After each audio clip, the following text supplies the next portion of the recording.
Mesdames, Messieurs, bonsoir et merci de préférer la télévision nationale. Au sommaire de cette édition, retard dans l'exécution de certains travaux d'aménagement constatés à Conakry. Le ministre de l'Habitat était sur les routes de Tombo Port Autonome et au niveau des carrefours des projets d'aménagement dans la commune de Kaloum. Partout, il a insisté sur le respect du délai contractuel. La ministre de la Femme et de la Famille rencontre les directions relevant de son département. Une rencontre pour échanger sur les défis des différents services et mettre en place une nouvelle stratégie pour la réussite de sa mission. Culture Festival d'Imba dans le Kakandé. Plusieurs troupes artistiques du Bagataï ont rivalisé lors de cette cérémonie, histoire de perpétuer cette culture. C'est tout pour les titres.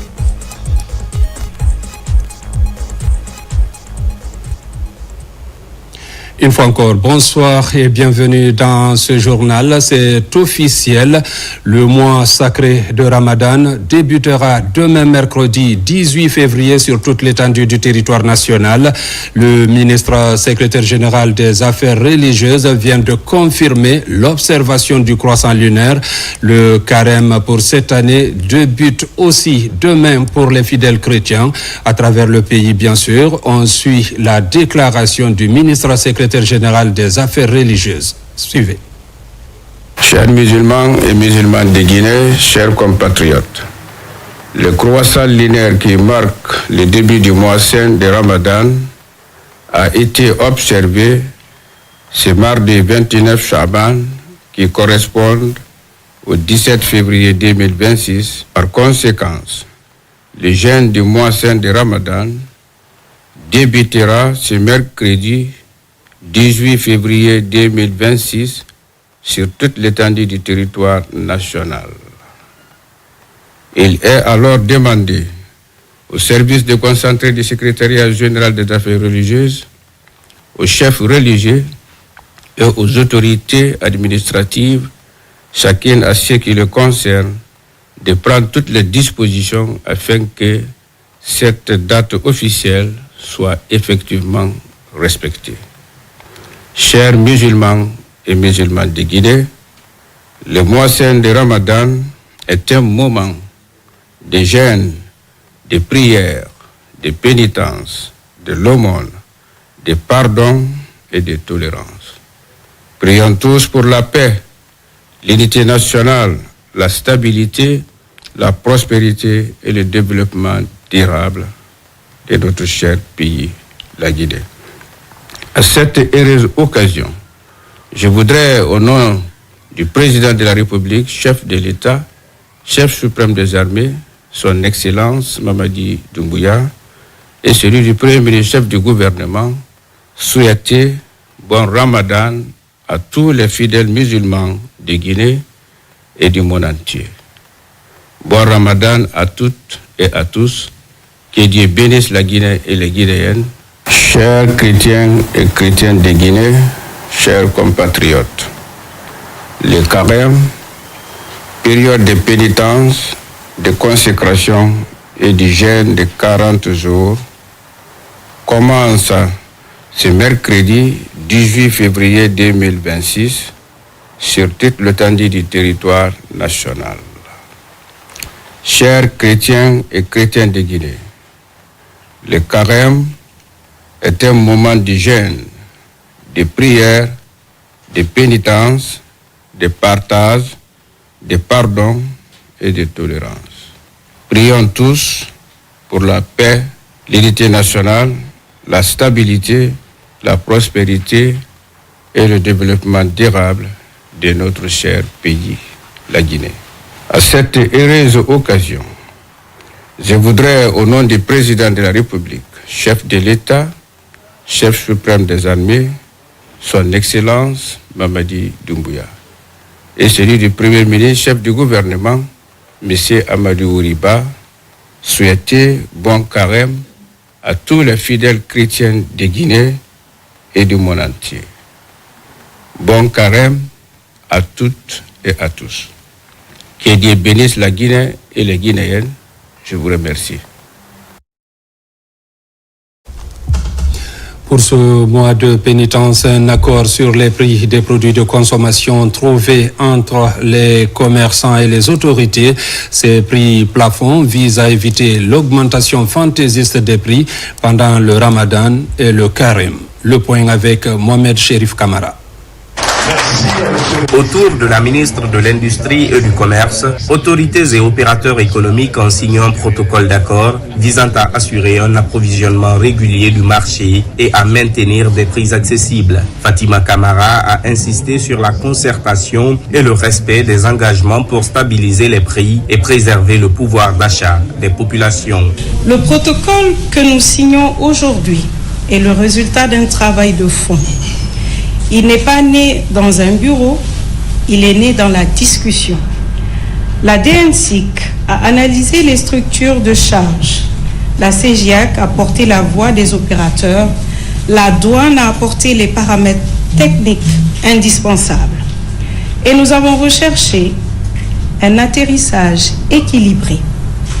L'objectif était clair, des denrées disponibles, des prix plafonds compréhensibles et surtout un prix au détail maîtrisé, celui qui paie le citoyen. Les opérateurs économiques et les services des douanes ont réaffirmé leur volonté de respecter les prix homologués, fixés en concertation avec les autorités compétentes. Après chaque exercice fiscal, on évalue ce que l'État cède pour que le panier de la ménagère ne soit pas menacé. On évalue ce que l'État cède pour qu'il y ait des investissements dans ce pays. Quand on cède, n'est-ce pas, c'est dans les premières nécessités, à un prix donné, il faut que le prix-là soit exécuté sur le marché. Donc j'en appelle à la conscience de tous les opérateurs économiques, j'en appelle à la vigilance de tous les consommateurs, de suivre de très près la pratique des prix sur le marché. Cette signature de convention, c'est une entente sur plusieurs formes. Et si vous voyez que la convention se renouvelle, c'est parce que l'autorité qui nous a favorisé les mesures d'accompagnement qui ont été proposées au niveau de la première signature de convention, afin que l'État cède des avantages de l'État au profit des taxes douanières. À travers cet accord, le ministère entend renforcer la régulation du marché et prévenir toute hausse injustifiée des prix. Un numéro vert est mis à la disposition des citoyens pour signaler d'éventuelles irrégularités. Par ces actions, l'État répond aux attentes de la population. Et un numéro vert, le 142, il est sur la table, il sera sur tous les visuels, peut être appelé à tout moment afin de dénoncer ceux qui n'observent pas ces prix plafonds. Et les mesures appropriées en termes de répression, en termes de verbalisation, en termes de sensibilisation seront déployées. Les autorités appellent ainsi à la responsabilité collective pour garantir un marché stable, équitable et favorable aux consommateurs sur toute l'étendue du territoire national. Par rapport à ces prix plafonds, nous recevons la ministre de l'Industrie et du Commerce pour parler de cet accord trouvé avec les opérateurs économiques sur les prix des denrées de première nécessité. Madame Fatima Camara, bonsoir. Bonsoir. Et parlez-nous de cet accord sur les prix trouvés à la veille de ce mois de pénitence pour les musulmans et pour les chrétiens. Permettez-moi avant toute chose d'adresser mes sincères remerciements à son Excellence Monsieur le Président de la République, chef de l'État Mamadi Doumbouya, et à Monsieur le Premier ministre, chef du gouvernement Amadou Riba. Grâce à leur clairvoyance et à leur orientation ferme et à leur engagement constant en faveur du pouvoir d'achat des populations, les opérateurs économiques ont accepté de faire preuve de responsabilité. C'est dans cet esprit de concertation et de solidarité nationale que nous avons pu obtenir la signature de ce protocole d'accord qui a été signé le 16 février 2026 dans le but d'encadrer les prix de certaines denrées de grande consommation. Cet accord est applicable du 17 février au 30 juin 2026. Il est le fruit d'un dialogue constructif entre l'État et les acteurs du secteur privé avec pour objectif protéger les ménages tout en préservant l'équilibre du marché. Vous parlez des produits de consommation. Est-ce qu'on peut connaître les produits concernés par cet accord? Tout à fait. Il faut déjà rappeler qu'au niveau de la Guinée, l'économie de marché est fondée sur la libre concurrence. Les prix s'y fixent normalement selon l'offre et la demande. C'est le fonctionnement naturel d'un marché dynamique.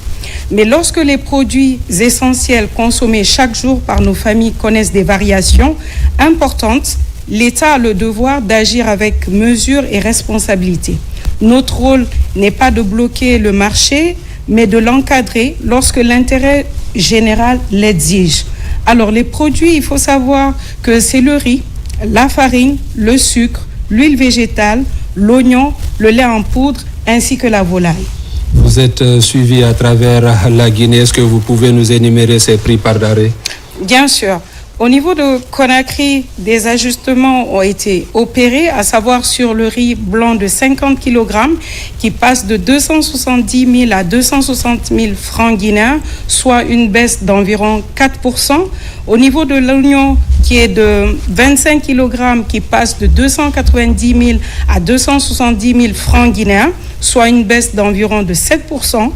D'autres produits sont maintenus à leur niveau précédent, à savoir le riz étuvé de 50 kg à 280 000 francs guinéens, la farine de 50 kg à 360 000 francs guinéens, le sucre de 50 kg à 350 000 francs guinéens, l'huile de 20 litres à 305 000 francs guinéens. Concernant la volaille, le produit importé est sensible aux variations internationales. Nous avons opté pour un ajustement encadré afin de garantir sa disponibilité tout en protégeant le consommateur. Le poulet entier de 10 kg est plafonné à 310 000 francs guinéens. Les cuisses de poulet de 10 kg à 220 000 francs guinéens. Deux produits sont désormais explicitement encadré au détail, à savoir le riz de 25 kg plafonné à 180 000 francs guinéens, le lait en poudre de 25 kg plafonné à 980 000 francs guinéens. Je compte aussi préciser que ces prix plafonds déterminent le maximum. Il ne doit pas être dépassé. Il s'agit d'un accord, madame. Donc, si des petits malins contournent cet accord? Alors, il faut savoir qu'il y a tout un dispositif de suivi qui a été mis en place. Nos services compétents assureront un suivi régulier de l'application de ces mesures dans un esprit d'accompagnement et de dialogue avec les acteurs du marché. J'invite également les concitoyens avec calme et sens de responsabilité à s'informer sur les prix plafonds officiels et en cas d'écart significatif, à utiliser le numéro vert 142. Et dès qu'ils vont appeler, ils verront que les services vont se saisir pour pouvoir remédier à ces dysfonctionnements par endroit.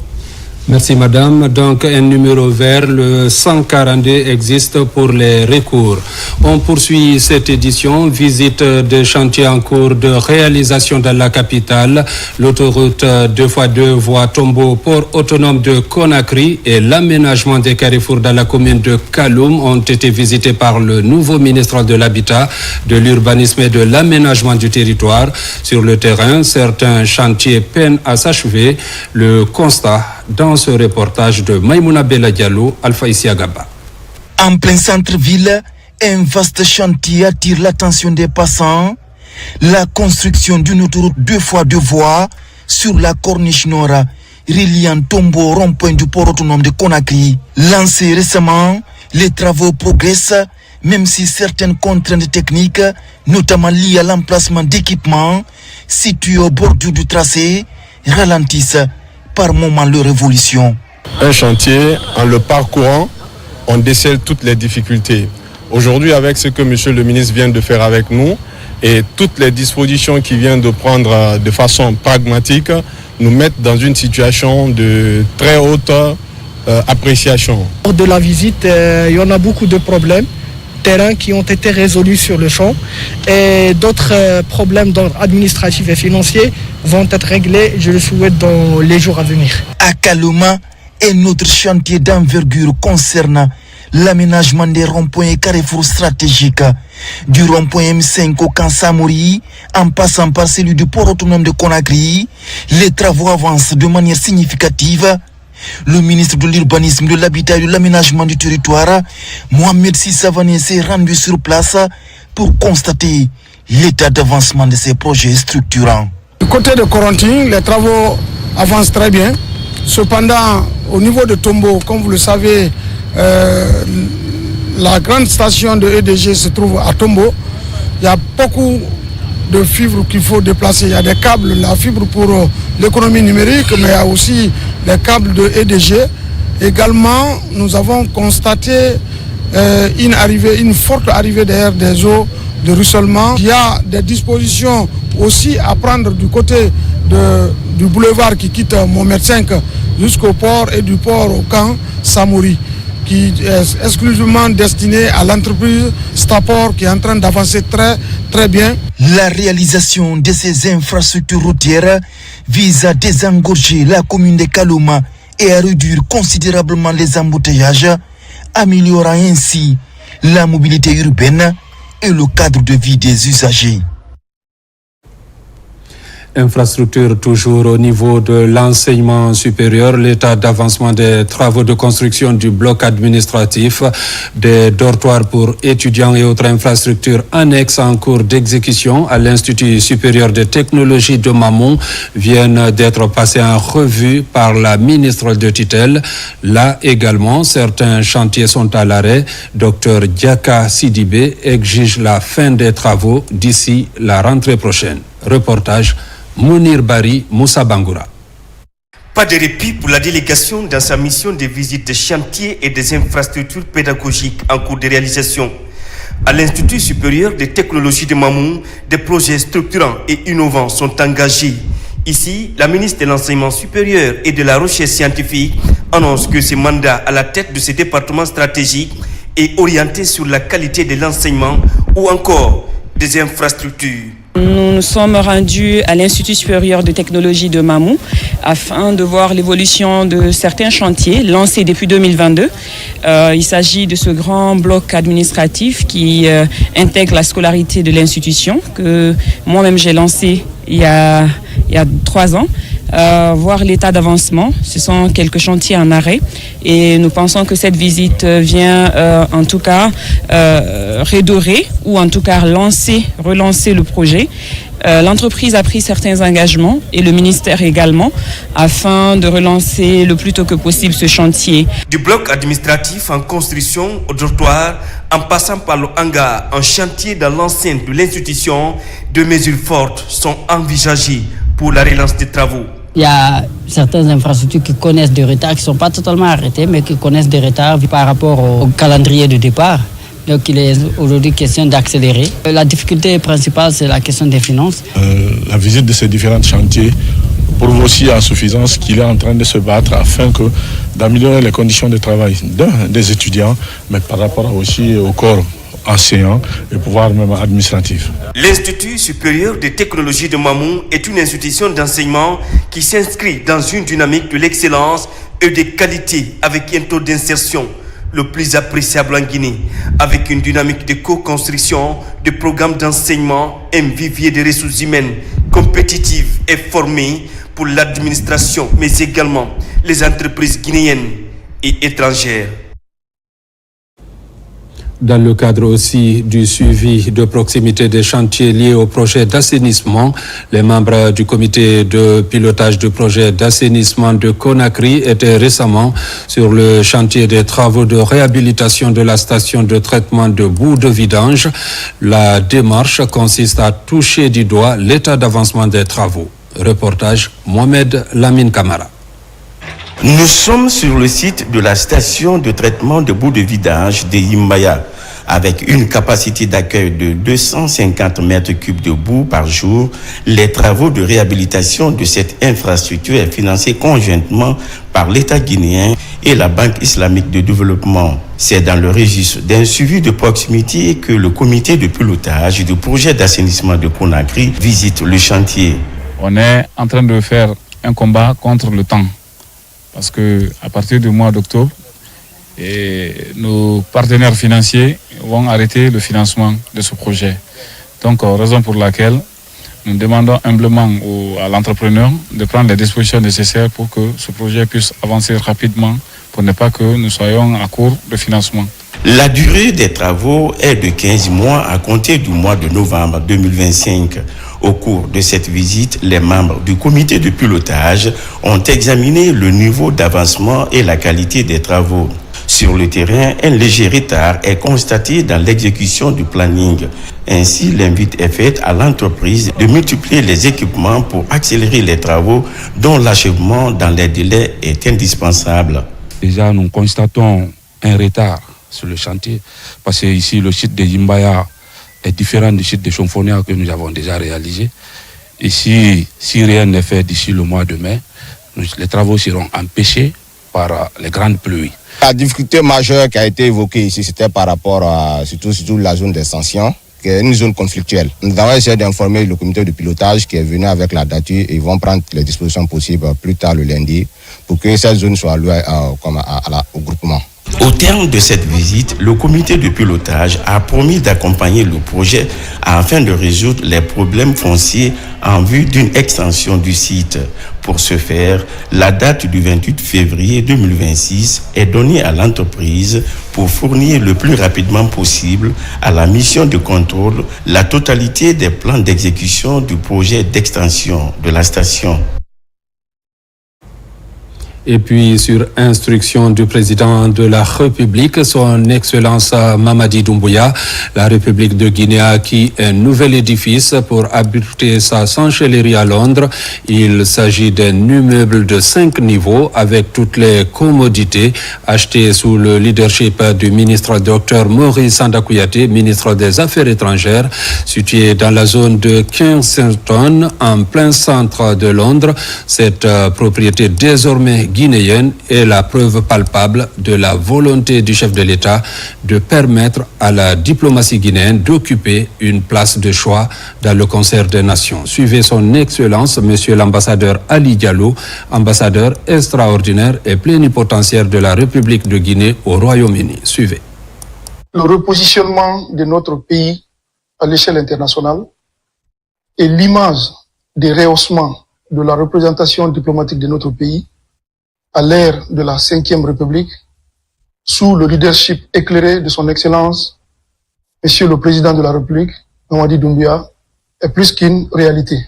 Dans cet esprit, il a donné des instructions fermes à son Excellence Dr Maurice Sanda Kouyaté, ministre des Affaires étrangères, de l'intégration africaine et des Guinéens établis à l'étranger, d'acquérir une propriété immobilière à Londres pour abriter notre chancellerie. Nous avons acquis un immeuble de 5 niveaux avec toutes les commodités, aujourd'hui qui fait respecter notre pays, à Londres, qui est considéré comme étant l'une des plus grandes places diplomatiques, financières et culturelles. Et nous avons eu l'opportunité d'avoir l'immeuble dans la zone de Kensington qui regorge un bon nombre de missions diplomatiques et consulaires au Royaume-Uni. C'est le lieu pour moi, et au nom de l'ensemble du personnel diplomatique de notre ambassade, au nom de l'ensemble de la communauté guinéenne de notre juridiction, d'exprimer mes remerciements et mes vives félicitations à son Excellence, Monsieur le Président de la République, pour cette acquisition. Et ces mêmes remerciements et félicitations vont à l'endroit de son Excellence Dr Maurice Sanda Kouyaté, ministre des Affaires étrangères, de l'intégration africaine et des Guinéens établis à l'étranger. Inauguration au quartier Kenende dans la préfecture de Kindia d'une nouvelle mosquée R+1 réalisée à l'initiative d'un érudit, Abdul Wakil Alamali Keita. La cérémonie d'ouverture officielle de ce nouvel édifice religieux a connu la présence de plusieurs fidèles venus de partout. Reportage Sounoun Sidibé, Marwan Kamara. Il y a 6 mois, ce n'était qu'un chantier en construction qui mobilisait les artisans et les ouvriers. Aujourd'hui, c'est un joyau architectural qui culmine au-dessus du quartier de Kenende. L'infrastructure représente la mosquée centrale de Kenende dans la commune urbaine de Kindia. Construite sur 2 niveaux, cette maison de Dieu offre désormais un espace plus vaste et mieux adapté pour accueillir les prières quotidiennes. À l'origine de ce projet, El Haj Abdul Wakil Alamali Keita, figure morale respectée de la région. Un jour de gratitude envers Allah le Tout-Puissant et envers l'érudit El Haj Abdul Wakil Alamali Keita, fils digne et pieux de notre communauté qui a offert cette magnifique maison de Dieu aux fidèles musulmans de Kenende et d'ailleurs. Qu'Allah subhanahu wa ta'ala le récompense ici-bas et dans l'au-delà pour cette œuvre éternelle, symbole de foi et d'amour du prochain lieu de prière. Nous remercions le bon Dieu qui nous a permis de réaliser cette mosquée. Sa construction représente un devoir pour moi afin de répondre aux besoins des habitants de Kenende. Nous remercions également les autorités religieuses ainsi que le président Mamadi Doumbouya et son gouvernement. Que Dieu les accompagne dans leur noble mission. La cérémonie inaugurale a mobilisé les autorités religieuses, les notables et les fidèles venus nombreux pour assister à l'ouverture officielle de ce nouvel édifice religieux à Kindia. Au nom du président de la République, chef de l'État, son Excellence Mamadi Doumbouya, remercier les donateurs, remercier la vaillante population que j'ai trouvée ici dans la paix. Construire un édifice religieux qui va contribuer à renforcer les liens de solidarité, de fraternité, de l'amour entre les filles et filles. Avec cette nouvelle mosquée en R+1, la communauté musulmane dispose désormais d'un cadre moderne et fonctionnel pour l'adoration et la transmission du savoir religieux, témoignant ainsi du dynamisme et de la solidarité locale. Dans l'actualité encore, les prises de contact se multiplient dans les directions et services du ministère de la Communication et de l'Économie numérique. Hier lundi, Mourana Souma est allé du côté de Kaloum, plus précisément à la RTG2, à Oroya, au Fonds d'appui des médias FADEM, au Centre de perfectionnement, à l'AGP, à l'OGP et aux directions des télécommunications. Le ministre salue l'engagement de ces cadres et les encourage à la performance. Reportage Marie-Angélique Bangoura. C'est un véritable marathon administratif qu'a entamé le ministre de la Communication, de l'Économie numérique et de l'Innovation.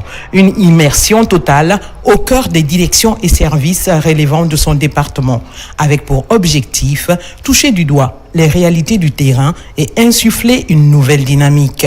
À la RTG2, les studios de la radio RKS et le plateau régie jusqu'aux salles de montage et des rédactions, le ministre Mourana insiste sur la nécessité de moderniser les équipements tout en saluant l'engagement des professionnels. C'est vrai qu'il y a quelque chose qui a été fait avec le ministre sortant, mais il y a beaucoup qui reste à faire puisqu'il y a un projet de rénovation qui est en cours et nous attendons aussi que nos équipements soient renforcés.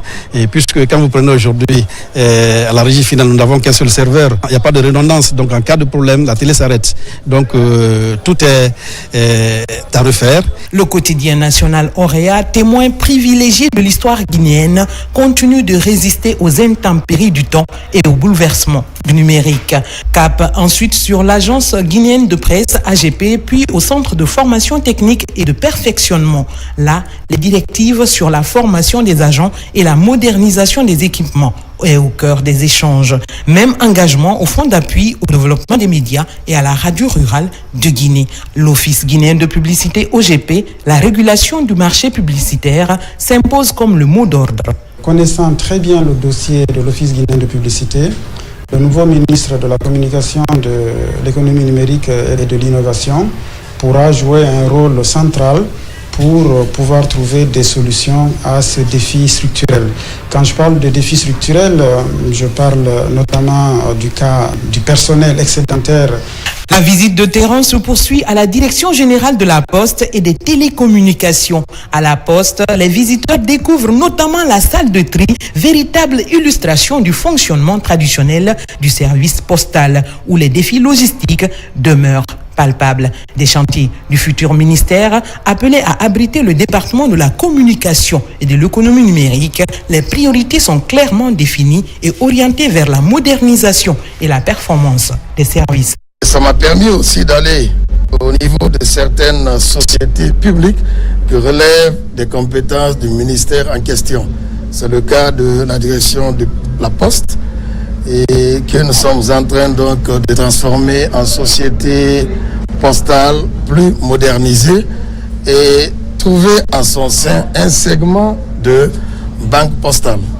Il a été aussi question dans la même foulée de venir à l'Office guinéen de publicité, qui est aussi une société publique, et que vous connaissez toutes les difficultés que cette société a connues dans un passé récent, mais je suis agréablement aussi surpris de l'allure vertigineuse que la société est en train de prendre en termes de l'équilibre des grands agrégats financiers, en termes d'équilibre de gouvernance, en termes de perspectives qui sont très claires. Au-delà d'une simple tournée administrative, la modernisation des médias, la transformation numérique et la souveraineté technologique sont au cœur des priorités du ministre Mourana Souma.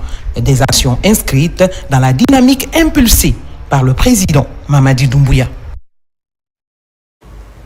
La nouvelle ministre de la Femme et de la Famille, Patricia Adeline Lama, a rendu visite à 4 directions relevantes de son département. Le déplacement vise à comprendre le fonctionnement de ces structures, mais également relever les éventuels défis auxquels ces directions sont confrontées. Le point avec Mohamed De Camara. Pour la première étape de cette visite, la ministre de la Femme est allée au contact de 4 grandes directions relevant de son département. Le périple de Pauline Patricia Adeline Lama a débuté au fonds d'appui aux activités économiques des femmes et filles. Ici, la ministre est venue comprendre le fonctionnement du FAEF, ensuite relever ensemble les éventuels défis auxquels la structure est confrontée. Je reçois avant tout une femme entrepreneur et je suis fière. Je suis fière parce que l'entrepreneuriat prend tout son sens. Quand vous avez affaire à un ministre qui sait de quoi on parle, surtout en termes d'entrepreneuriat, c'est une fierté. À l'Agence nationale d'inclusion économique et sociale, Agnès, nouvellement rattachée au ministère en charge des solidarités et au centre d'autonomisation d'entrepreneuriat des filles et femmes, la démarche de la nouvelle ministre est claire, demander à tous un engagement pour produire le maximum de résultats en faveur de la lutte contre la vulnérabilité. Je pense que le rattachement du ministère, c'est une décision politique que nous respectons. Et je pense que sur un plan intellectuel et sur un plan fonctionnel, c'est très bien parce que ça permet que les questions de vulnérabilité, les questions d'inclusion soient gérées de façon plus collégiale. Nous avons évoqué avec madame le fonctionnement, la situation des centres, le nombre de centres, les filles que nous formons dans les centres, mais aussi les difficultés. Cette première sortie de la dame Adeline Lama a pris fin au Fonds de développement social et de l'indigence. Dans ce service humanitaire de l'État guinéen également, les échanges ont porté sur le bon fonctionnement du FDSI sur toute l'étendue du territoire national. J'ai réussi à rencontrer 4 directions, nous avons partagé en fait nos visions et surtout nous avons compris les défis auxquels toutes ces directions sont confrontées et j'étais venu réitérer mon engagement à travailler avec cette direction. Cette mission que le président de la République, M. Mamadi Doumbouya, et son premier ministre, M. Amadou Riba, nous ont confié. Ce déplacement de la ministre de la Femme, de la Famille et des Solidarités dans ces différentes structures vise à instaurer un climat de bonne collaboration entre les différentes hiérarchies. Et puis cette visite de courtoisie du ministre du Tourisme et de l'Artisanat qui a à Fourekaria, une visite de courtoisie aux autorités religieuses et administratives de la préfecture. Moussa Moïse Silla a remercié les citoyens pour leur accompagnement lors de l'élection présidentielle du 28 décembre 2025. À travers ce geste de reconnaissance et de solidarité, le gouvernement guinéen réaffirme sa volonté de rester plus proche des citoyens et d'accompagner les initiatives locales. Fatoumata Batoulialo. À Fourekaria, Le ministre de la Culture, du Tourisme et de l'Artisanat, Moussa Moïse Silla, a effectué une visite placée sous les signes de la reconnaissance, du dialogue et de la solidarité envers les communautés locales. La première étape a conduit la délégation ministérielle chez les grands imams. Conformément aux usages traditionnels, le ministre lui a transmis les salutations du président de la République et exprimé la gratitude des autorités aux populations pour leur forte mobilisation lors de l'élection présidentielle. Nous avons un nouveau mandat, 7 ans. C'est 7 ans de travail, c'est 7 ans d'engagement pour le président de la République, c'est 7 ans de déroulement de sa vision. Parce que c'est un président qui est venu à la tête du pays avec une vision, avec un programme. Il sait la première année ce qu'il doit réaliser, la deuxième année, ainsi de suite, ainsi de suite. Mais toutes ces réalisations ne peuvent se dérouler que si un climat de paix et de quiétude est maintenu. Et Forêt Carrière a toujours cultivé le vivre ensemble, la cohésion sociale. La délégation s'est ensuite entretenue avec la direction préfectorale de la génération pour la modernité et le développement GMD. Les échanges ont porté sur le rôle de la jeunesse dans le renforcement de la cohésion sociale, la participation citoyenne et l'accompagnement des actions de développement local. On a annoncé que nous allons mettre 50 millions à la disposition de nos mamans, mais c'est quelque chose, c'est un pas. C'est une façon de le dire que nous avons la volonté et je sais qu'avec la volonté de son Excellence Monsieur le Ministre, il va emboîter le pas pour nous accompagner à aider ces femmes pour que ces montants soient multipliés parce qu'il faut créer des activités, des exercices de revenus pour accompagner les femmes. La visite s'est achevée par un geste de solidarité à l'endroit des populations. Des denrées alimentaires composées de riz, d'huile et de sucre ont été remises aux sous-préfectures afin de soutenir les familles pour accompagner le mois de Ramadan. Le ministre de la Jeunesse et des Sports a rencontré ce mardi les membres des fédérations sportives nationales. Une première prise de contact stratégique pour poser les bases d'une nouvelle dynamique en faveur du développement du sport guinéen. Les échanges ont porté sur les défis liés au développement des disciplines sportives dans le pays. Reportage Diarra Diallo.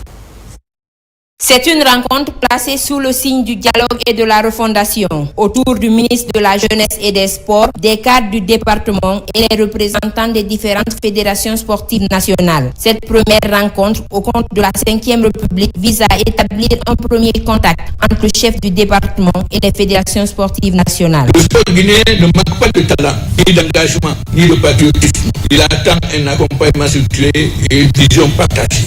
Nous vous confions la voix de nos athlètes, les attentes de notre jeunesse et l'espoir d'un pays qui croit aux valeurs du sport. Sous votre autorité, puisse s'ouvrir une ère nouvelle faite de stabilité, de transparence et d'ambition nationale. Une rencontre qui marque un point de départ d'une collaboration franche entre le ministère et les fédérations. Elle intervient au moment où la Guinée ambitionne de mieux se positionner sur la scène continentale et internationale. Le défi pour le ministre est de faire en sorte que les moyens soient mobilisés en faveur d'une meilleure préparation des athlètes et d'une gestion plus transparente des ressources. Il faut réformer maintenant là pour que nous puissions ramener des médailles à la maison, ramener une Coupe d'Afrique des Nations à la maison. Cela passera nécessairement par le renforcement du cadre légal et institutionnel. Le domaine des infrastructures, il faut reconnaître qu'il y a eu quand même des investissements. Parfois on se pose la question, les moyens mobilisés ont servi à quoi? Nous allons faire ce diagnostic-là.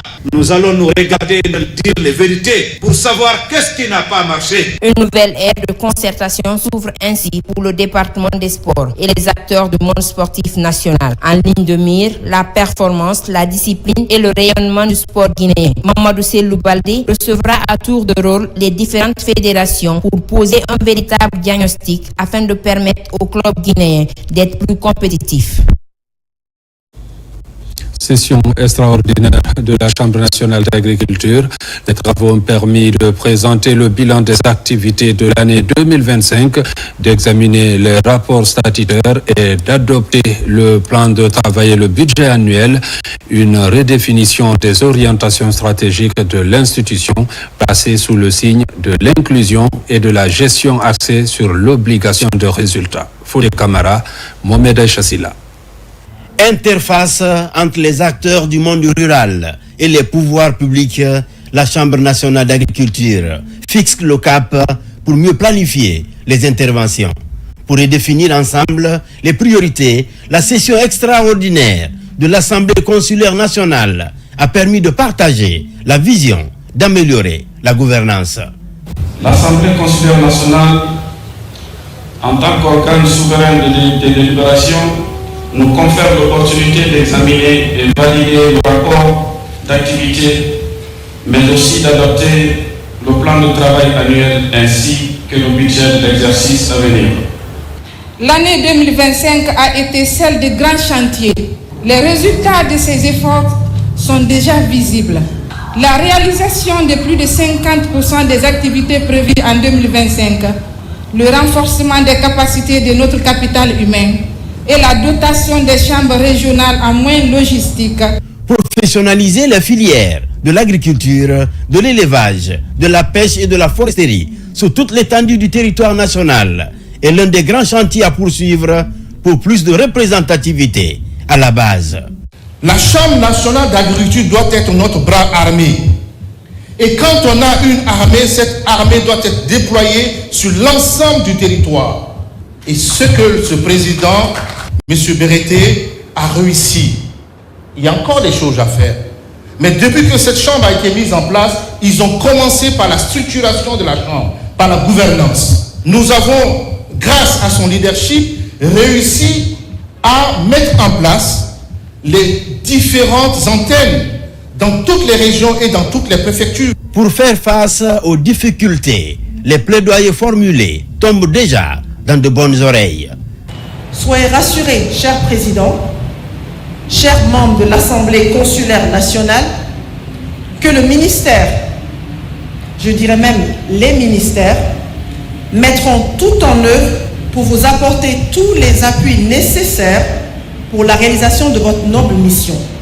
Je voudrais ici vous réaffirmer la volonté du gouvernement, sous l'impulsion du chef de l'État, de bâtir une agriculture moderne, compétitive, résiliente et créatrice de richesses pour notre pays.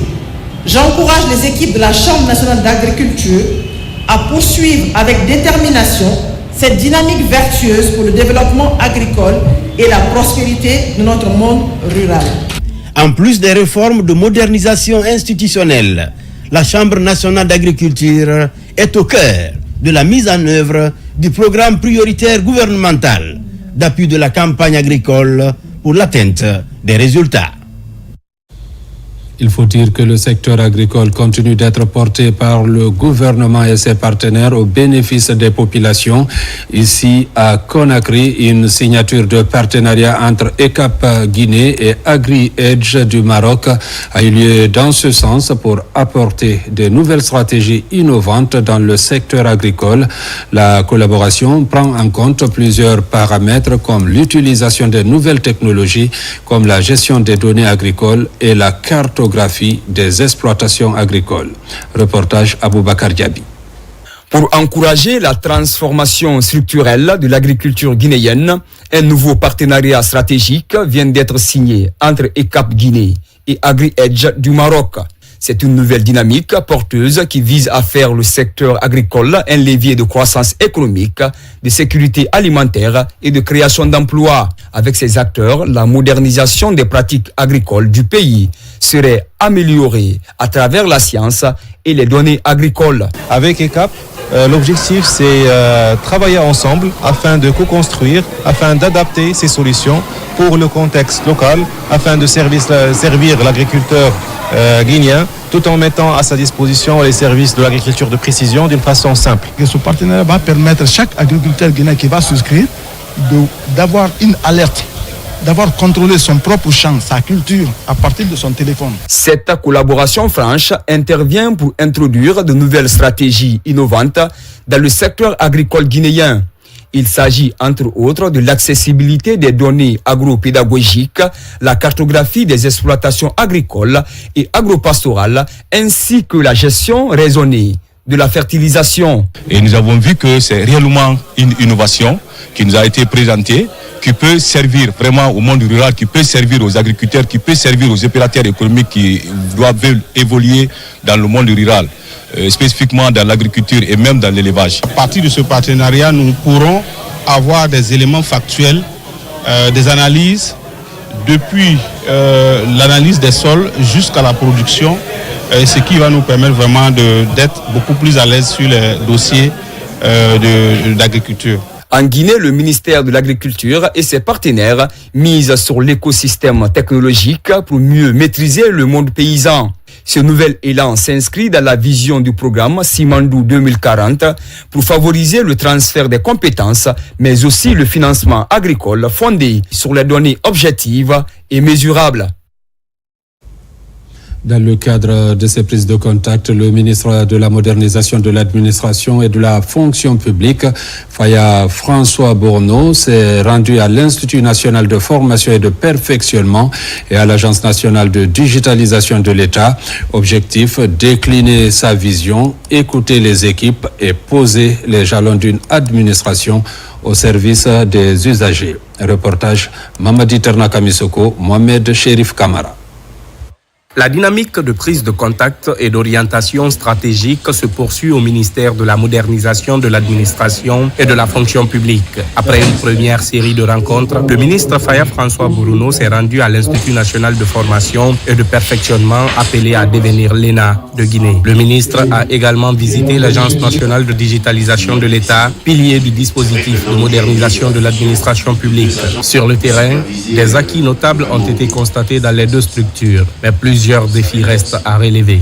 Cette réforme, avec la création de ce tout nouveau ministère par les plus hautes autorités, est très attendue et nous inscrivons dans toutes les actions qui viendront concourir à l'effet de rendre la qualité des services meilleure pour nos concitoyens.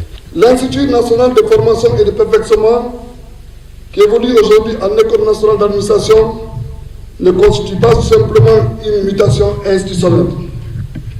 Elle incarne un choix stratégique, celui d'investir résolument dans le capital humain de l'État comme levier central de la modernisation. Au cœur des échanges, le ministre a insisté sur la qualité de la formation, l'actualisation des programmes en phase avec les réalités contemporaines et l'ancrage d'une véritable culture de performance au sein de l'administration publique. J'en ai profité pour partager ma vision de la digitalisation de l'État avec une approche structurée qui va reposer sur le développement d'un plan d'action qui prendra en compte tout ce qu'on fera sur le court terme, le moyen et le long terme, mais en parfait alignement avec ce qui est déjà envisagé dans le cadre du plan de transition numérique de l'État, prévu dans le cadre du programme Simandou 2040. À travers ces concertations avec les services placés sous sa tutelle, Faya François Bourneau réaffirme sa volonté d'insuffler une nouvelle dynamique fondée sur la compétence, l'efficacité et l'accélération de la transformation numérique de l'administration guinéenne. L'équipe de la délégation spéciale de la commune urbaine de l'Abbé, déterminée à poursuivre son offensive de modernisation des 31 quartiers de la ville à l'image des grandes métropoles. Après la codification des ménages, c'est le lancement ce matin de l'opération de l'adressage des rues dans les 3 quartiers pilotes avec l'appui des partenaires. Reportage Sarafdin Diallo, Nabila Kamara.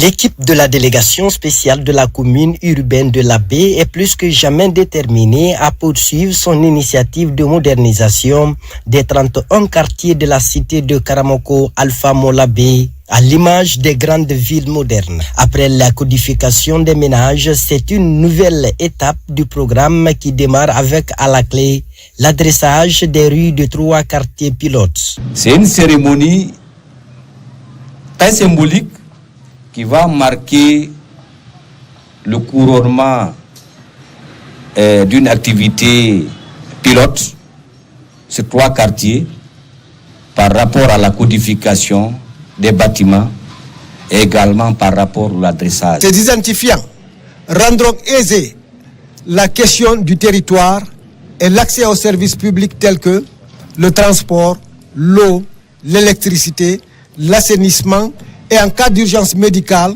incendie ou secours, pour que l'intervention soit prompte, sans risque de se perdre ou faire des tours et des détours. Cette opération est rendue possible grâce au soutien financier de Sicoval et de l'ONG française Le Partenariat avec l'appui technique du service de l'habitat ainsi que celui de l'ONG ADID. Nous maîtrisons déjà toute la voirie urbaine au niveau de 28 quartiers de la ville de l'Abbé.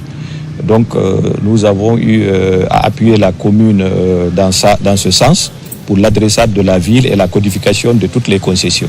Je voudrais tout d'abord saluer le travail qui a été abattu en amont, parce que pour arriver à cette phase, il y a eu beaucoup de réflexions, des travaux de terrain, des travaux techniques. Ces opérations de codification des bâtiments et d'adressage des rues des quartiers de la baie sont perçues pour les autorités locales comme étant un projet structurant indispensable pour une meilleure urbanisation et une gestion efficace des urgences sécuritaires et sanitaires dans cette ville désormais orientée vers le développement. La Guinée mise sur ses mines, moteur de son économie, mais veut concilier cette richesse avec la protection de l'environnement. Les acteurs du secteur réunis au sein de la Chambre des mines franchissent une nouvelle étape. Objectif, renforcer leur engagement écologique. Ainsi, le réseau Environnement Mine va voir le jour pour succéder au réseau Environnement Bauxite, une union sacrée des promoteurs pour préserver notre nature. Reportage Mariam Kamara. C'était en 2018, le réseau Environnement Bauxite voyait le jour, fédérant les acteurs de la filière bauxite. Depuis, de nombreuses actions concrètes ont été menées en faveur de la biodiversité. Aujourd'hui, forte de ce succès, la Chambre des mines élargit le concept. Pour faire évoluer le REB, place au REM, le réseau environnement minier, afin d'intégrer l'ensemble des promoteurs du secteur. Pendant ces 2 jours, nous avons procédé ici au diagnostic du REB, où nous avons non seulement vu les mérites du REB, et puis diagnostiqué quelques défis. Nous avons déjà une base pour progresser vers le REM. Donc le REM va constituer désormais ici la plateforme qui va réunir toutes les entreprises minières qui sont respectueuses de la protection de l'environnement. Cette nouvelle plateforme a une ambition claire, harmoniser les efforts de tous pour mieux gérer l'impact cumulé des activités minières sur l'environnement. Tout d'abord, c'est cette vision large de la synergie qui sera vraiment développée au-delà de cette zone bauxitique.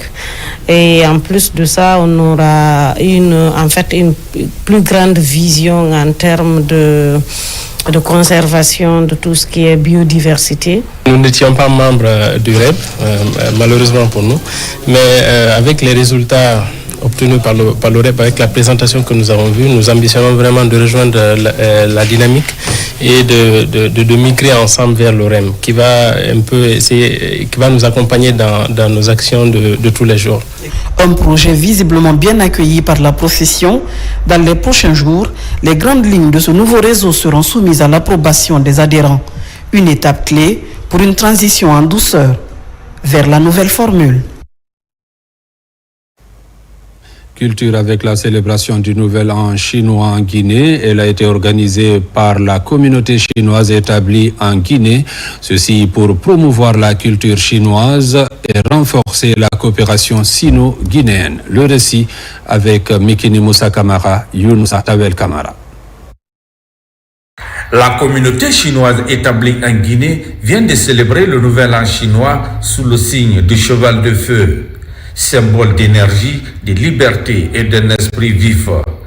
Conakry accueille la grande célébration culturelle de l'année avec cette date hyper importante pour l'Empire du Milieu. C'est l'année 2026, c'est l'année de cheval, c'est le Nouvel An chinois. Il souhaite bonne année au peuple guinéen, beaucoup de bonheur et les succès. Les relations entre la Chine avec la Guinée, ça fait presque 65 ans. C'est une relation qui est très profonde. Les entreprises chinoises avec les ressortissants chinois, ils sont en Guinée, ils sont développés dans les différents secteurs des infrastructures et les mines. Placé sous le signe flamboyant du cheval de feu, une année qui s'annonce sous le sceau de la passion, de l'ardeur et du renouveau. 春节啊，是我们华人华侨最重要的节。Et a remporté un grand succès. Alors je voudrais leur dire un grand merci pour leur dévouement. Pour la direction stratégique de Son Excellence Monsieur le Président Xi Jinping et Son Excellence Monsieur le Président Mamadi Doumbouya. Calendrier chinois étant un calendrier lunisolaire, la date du nouvel an chinois dans le calendrier grégorien varie d'une année sur l'autre.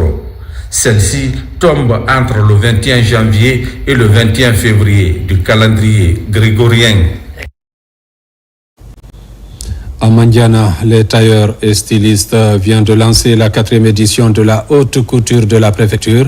Il s'agit d'un rendez-vous culturel annuel qui met en lumière la créativité des artisans locaux et favorise l'économie locale. Cette année, l'exposition a duré 2 jours et elle a réuni plusieurs autres tailleurs venus de la région de Kankan. Reportage Bakari Bambakonde. C'est le lancement officiel de la 4e édition de l'exposition de haute couture de la préfecture de Mandiana, une initiative de l'association des tailleurs et stylistes de la localité. La cérémonie s'est tenue à la Maison des Jeunes où une foule en liesse a salué la présence du parrain qui a marqué l'occasion en offrant 20 machines à coudre et une enveloppe symbolique aux artisans pour améliorer leurs conditions de production. Les tailleurs et stylistes de Mandiana sont à leur 4e édition d'organisation de la foire internationale Sankarani qui se déroule en plusieurs phases. Comme vous le constatez, depuis la naissance de cette initiative jusqu'à nos jours, le parrain ne ménage aucun effort pour la réussite de ces événements à caractère social, éducatif et culturel. Il nous a aidé à avoir un cachet du ministère favorisant de notre reconnaissance au plan national. Cette exposition vise à promouvoir la mode locale et renforcer l'identité culturelle de la préfecture. Elle contribue au développement économique local en soutenant les artisans et en créant une plateforme d'échange. Quand on parle de la créativité, quand on parle du métier, quand on parle de l'offre d'emploi, on parle tout simplement de la vie. D'année en année, nous ferons en sorte de faire connaître la culture de Mandiana. Nous ferons en sorte de connaître le talent en Mandiana et nous vous accompagnerons pour que vous puissiez vivre de votre art. La veille de la cérémonie, un concert géant a été organisé par le parrain Sekouba Diak Diakité, rassemblant la communauté autour de la culture musicale guinéenne. Cette 4e édition de haute couture célèbre non seulement la mode, mais renforce également l'identité culturelle et l'esprit communautaire de Mandiana. Fin de la 8e édition du festival Dimba dans le district de Kakilich à Kamsar. Plusieurs troupes artistiques du Bagataï ont émerveillé le public à travers leurs prestations. L'initiative vise à promouvoir cette culture. Reportage Younoussa Tawel Kamara. C'est le district de Kakilich, dans la sous-préfecture de Kamsar, qui a abrité cette année la 8e édition du Festival des Arts et Culture Baga. 14 troupes artistiques venues des différents villages de Bagataï y ont participé. Ils ont animé ce festival de réjouissance communément appelé Ndemba durant 3 jours à travers des pas de danse au rythme des tam-tams pour promouvoir la culture ancestrale de Bagataï. Reconnaissons que notre rythme et les pas de danse avec nos masques restent uniques et particuliers à l'image de Ndemba, déesse de la fécondité, que vous avez pu avoir l'occasion de découvrir et d'apprécier à travers la diversité des danses de tous les villages qui ont pu être présents ici aujourd'hui. Préserver les réalités coutumières, traditionnelles et culturelles léguées par nos aïeux constitue un patrimoine précieux, source d'inspiration et de repères identitaires. Cette cérémonie est une vibrante expression culturelle, Baga, plein de couleurs qui révèle l'identité traditionnelle d'une communauté entière. La particularité de cette 8e édition du Festar Baga, c'est bien sûr la participation de 2 troupes folkloriques, à savoir les Baga Guinée de Conakry et la troupe folklorique les Maman Kalebas du Sénégal. Durant les 3 jours, nous avons vu que c'est tout le bagataï qui est mobilisé à travers ce festival. Mais aussi, c'est l'occasion pour le bagataï de montrer toute la diversité culturelle, artistique du pays Baga. Une 8e édition que je dirais spéciale parce que nous invitons un pays frère, un pays de la sous-région, en l'occurrence la République du Sénégal. Une troupe, les Maman Kalebas, une troupe folklorique traditionnelle très populaire, sérère, de la République du Sénégal. Au terme de ce forum artistique et culturel de Bagataï, la troupe traditionnelle de Kakilèche remporte le premier prix. Des prix honorifiques ont été attribués au groupe Baga Guinée de Conakry et au Mama Kalebas du Sénégal pour leurs brillantes prestations à cette 8e édition du Festival des Arts et Cultures Baga. Mesdames, Messieurs, c'est la fin de cette édition. Merci à vous qui nous suivez du côté de la Côte d'Ivoire comme partout ailleurs dans le monde. Bonne suite de programmes sur la télévision nationale.